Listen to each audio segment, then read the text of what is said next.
Hello, आपका take प्रीति में स्वागत है।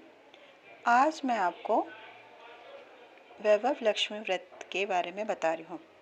इसको मैं 2-3 चरणों में बताऊँगी। तो पहले पार्ट में तो मैं बताऊँगी वैभव लक्ष्मी व्रत करने के नियम क्या हैं। दूसरे पार्ट में मैं बताऊँगी कि वैभव लक्ष्मी जो व्रत है उसको करने की विधि क्या है। फिर तीसरे पार्ट में मैं उसकी वैभव लक्ष्मी व्रत की कथा और चौथे में उसके भजन बताऊंगी।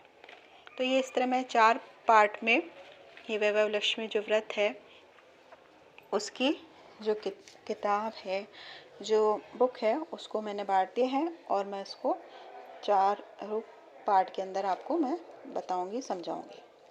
तो आज फर्स्ट पार्ट के अंदर मैं आपको वैभव लक्ष्मी जो व्रत है उसके लिए क्या क्या नियम हैं। तो उसमें हमें कोई भी चीज़ करने से पहले नियम का पालन करना पड़ता है। तो नियम ये है। तो इसमें कई नियम हैं, मुख्यतः इसमें 13 नियम बता रखे। तो 13 नियम के लिए मैं आपको एक एक पढ़ के बता रही हूँ। यह व्रत सौभाग्यशाली स्त्री करे तो उनका अति उत्तम फल मिलता है, पर घर में यदि सौभाग्यशाली स्त्री नहीं है तो कोई भी स्त्री कुमारिका भी यह व्रत कर सकती है। स्त्री के बदले पुरुष भी यह व्रत करें तो उन्हें उत्तम फल अवश्य मिलता है। यह व्रत पूरी श्रद्धा और पवित्र भाव से करना चाहिए। खीन होकर या बिना भाव से व्रत नहीं करना चाहिए। यह व्रत शुक्रवार को किया जाता है।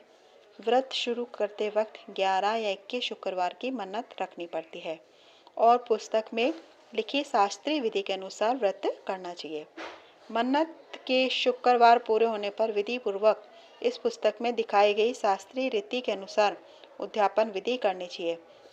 यह विधि बहुत ही सरल है, किंतु शास्त्रीय विधि के अनुसार व्रत न करने पर व्रत का जरा भी फल नहीं मिलता है।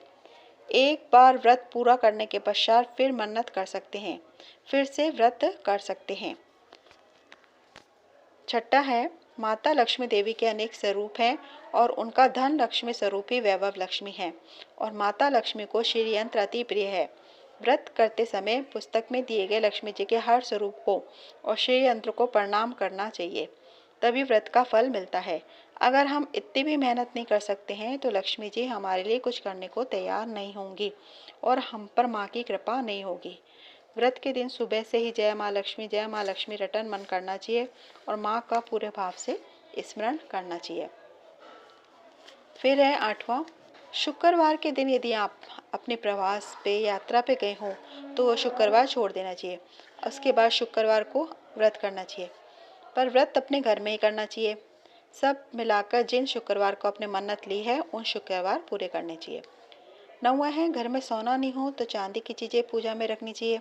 अगर वह भी नहीं है तो रोकड़ रुपया रखना चाहिए।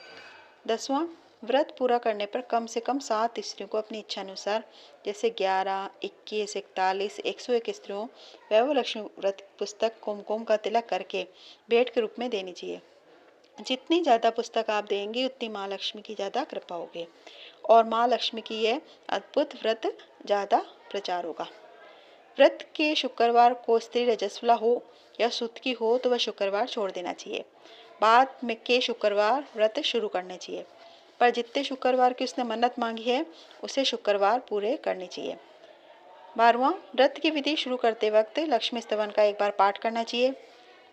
13वां, व्रत के दिन हो सके तो उपवास करना चाहिए और शाम को व्रत विधि करके माँ का प्रसाद लेकर शुक्रवार करना चाहिए।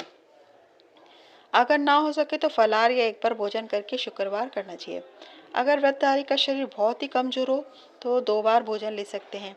सबसे महत्व की बात तो यही है कि व्रतधारी माँ लक्ष्मी जी की पूरी श्रद्धा और भावना रखे।